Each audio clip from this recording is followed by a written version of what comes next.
What's up, guys? Welcome to another video, and today we are going to be introducing a new member to our fleet in a sense. So many of you know who are keeping up with the channel, this is the Montero. Previous videos you've been seeing I've been dealing with an issue with the transmission. So I'm going through the repairs and all that stuff, and I'm just getting the valve body situation resolved. Is very long. I will probably put out a video when I do put in the new valve body, hopefully in the next couple month or two, explain the situation. But basically that's what I'm running into. The Montero is technically my daily driver and I need it running. So that brings me up to the new vehicle. It's not new, it's used. So basically I've been kind of toying with the idea since last year of getting a vehicle that's specifically for daily use for both me and my wife. And also my son is gonna start driving near future. He's still in high school, but he's in dual enrollment. He's taking college courses while he's in high school. So right now he's doing all online. So eventually he's gonna have to go to the school in person. So that was another reason. Major reasons I wanted to get a daily driver and get the Montero off daily duties, because there's been a few situations to where the Montero almost got hit because of just stupid drivers, right? And I don't mind damaging the Montero myself for, you know, whatever reason is, but if someone's texting while driving, that would really kind of just piss me off. But the situation with the Montero, with the valve body, kind of made it priority that we do need a third working vehicle, because also our Toyota Sienna is going to need some major service next year, a job that's going to take a couple days. And also my wife works, so having that third vehicle kind of prevents us worrying about transporting the kids and doing other stuff that we need to do on our daily lives. Okay, so we're going to get to the nitty-gritty on the new vehicle. What I'm going to cover first before I reveal it is there are a few things I was looking for specifically when I found this. I was looking for this vehicle, right? One thing, it had to be mechanically in good running condition. It was solid. I didn't want to do anything with any major problems with the engine or the transmission. All right, so getting a used vehicle with meeting those, I know it's kind of hard, but it's not impossible. Second, I didn't want to deal with any rust. Obviously an older vehicle is going to need repairs, and I didn't want to deal with rust. Next is, it had to be budget friendly. I wasn't willing to finance this. I was going to be straight up cash, and I was trying to get it the cheapest as I can, right? I don't want to spend a ton of money up front. I don't mind repairing certain things here and there because it's an older vehicle, and I don't care if it's pretty or not, as long as it was running solid and it was a good budget. I wanted to stick Japanese. I wanted something that was reliable. So to be honest, the only two brands I was actually looking is obviously Mitsubishi, because I'm very familiar with the brand, and none of the Mitsubishis that I've ever owned has given us issues, right? So I'm confident with the Mitsubishi brand. They've never let us down. I'm familiar with their vehicles, so for me to fix them is very easy. And the only other one was Toyota. Toyota's been a little bit difficult because Toyota, they fetch for their values are good. Let's just face it, Toyota keeps their values. So the budget part was a little bit a difficult part for me to find a good Toyota, but it's not impossible, right? So I'm kind of familiar with Toyota because I used to work for Toyota years ago. I'm familiar how their stuff is, except the newer stuff in general. But a lot of their older stuff I'm very familiar with. I can still work on it. But I didn't really care if it was ugly and it needed a paint job or anything. That's all easy stuff, okay? I know that I was going to get into a used car that's going to need some love. Like what I was saying, I didn't want to deal with any major engine or transmission issues.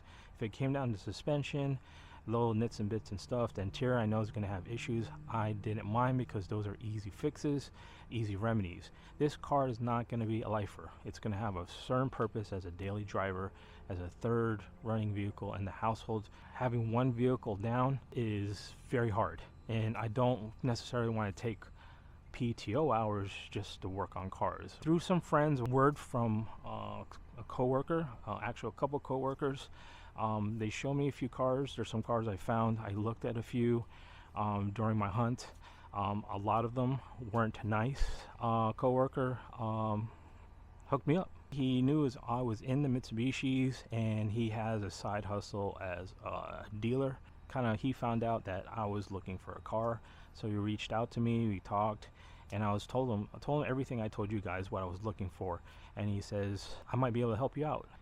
He found me something. I looked at it, and it's solid. Like I said, it's not pretty. Engine though is solid, and the transmission is very solid. I drove the car for a little bit. It ran good. The only big issues with the car is it has suspension noises, but other than that, those are easy fixes. I can take care of that. That's no problem. Interior bits and all that stuff, when I'm about to show you, that's all easy. All right, it's just a matter of going to the salvage yard and replacing them. It's donezo. I can get it done. All right, like I said, I'm not trying to make this car a perfect car. I just want it to be comfortable and serviceable, and when I do sell it down the road, it is a sellable car. So let's see the car.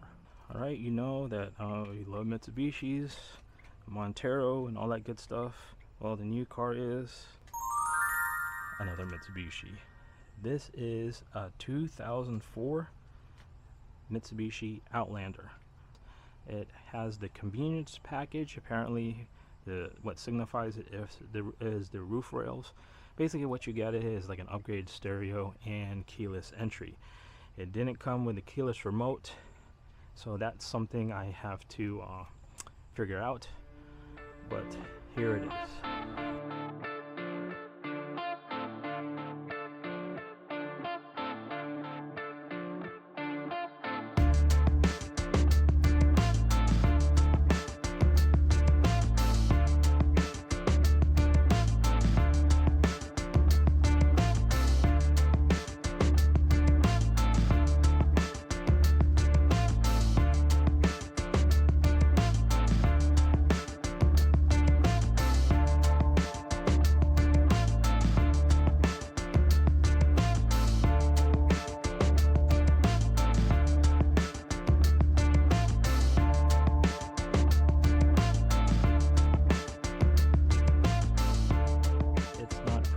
It definitely has issues as far as cosmetically and interior. All I care about is the transmission, and it works. The motor works, and it has working cold AC because I live here in Florida. That's all I care about. Everything else is fixable, and it's not major, right? Paint job, yes, it needs a paint job. That is fairly easy to take care of. I can get that done with no real issue, right? Let's see here. Headlights have a lot of micro cracking here, so I'm gonna have to look to replacing the headlights. Probably I can replace just the lens, so that's an option. Let's see here. What other issues are we looking at? Has a ding here, scratch from something. Again, no issue. Peeling off here.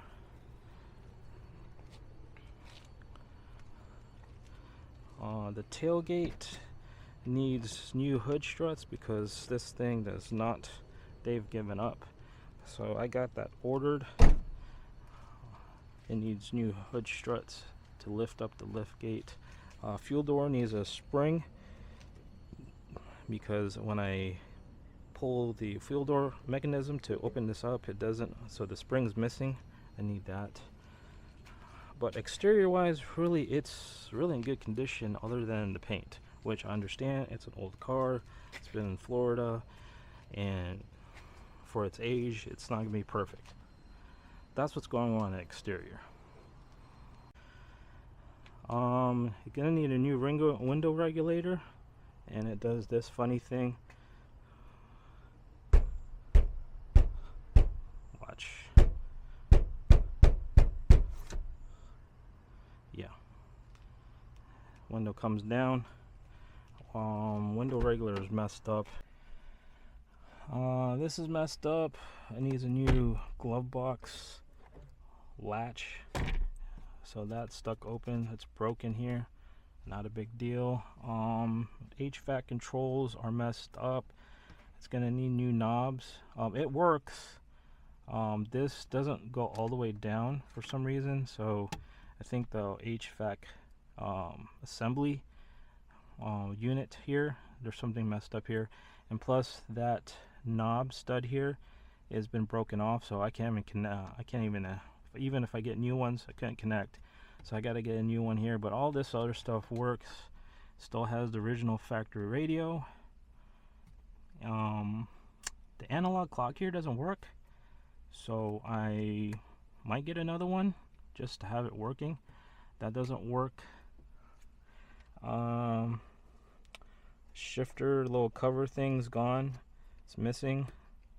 That's not on the priority list. This thing shifts fine, so that's no big deal. Steering wheel looks worn. Looks like a regular Lancer steering wheel. Basically the Lancer and Outlander share the same platform, so not a big thing. Missing passenger side visor. But good thing is, if you look at the mileage, if you can see it, I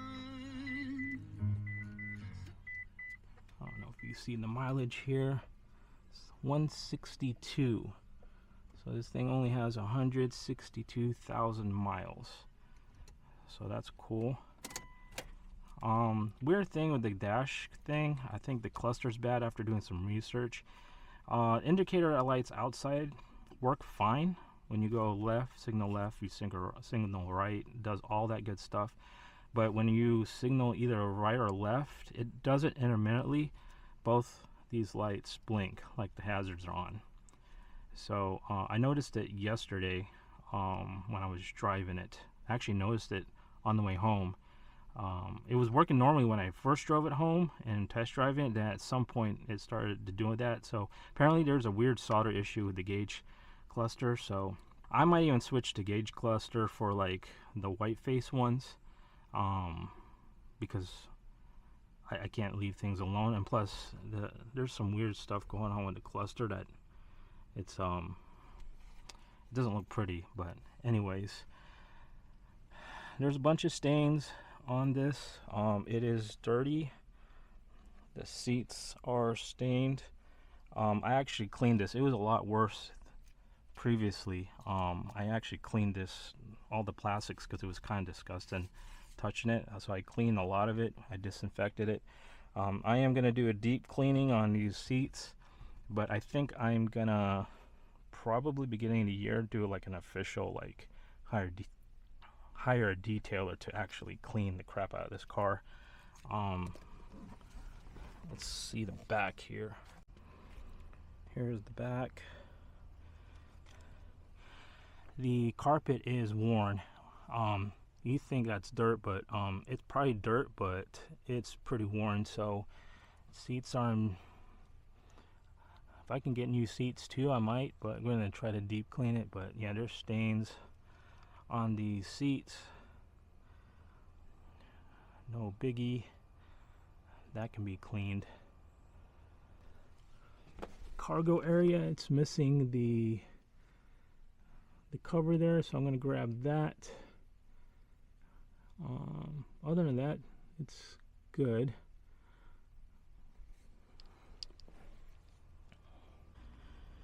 And here's the engine bay. Right, it is powered by a 2.4 liter 4G69. This has the MyVec. Right, that's Mitsubishi's VTEC technology, variable valve timing technology. Look, it's clean, really no oil leaks. The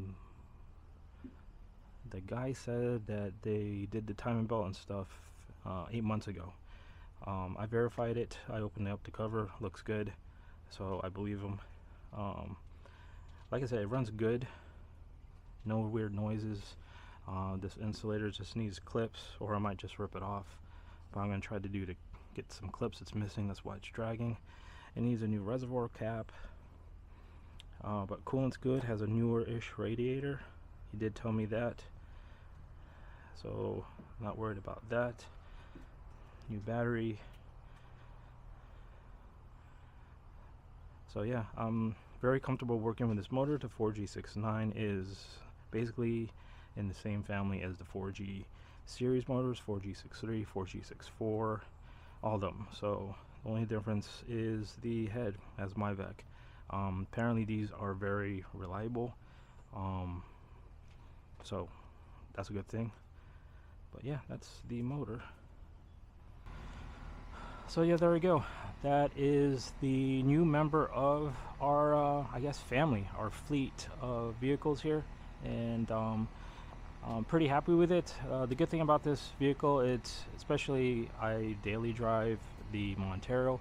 I get it off daily driving, it becomes like a semi-daily driver, because I am not going to stop driving the Montero. I just won't be driving it every single day, going to work and picking up the kids and everything like that. The Outlander will fulfill some of those duties, and also it's a backup car, and it's going to be getting much more better gas mileage than the Montero. On a very lucky day I might get 15 miles to the gallon, but I average like 14 and a half with the Montero.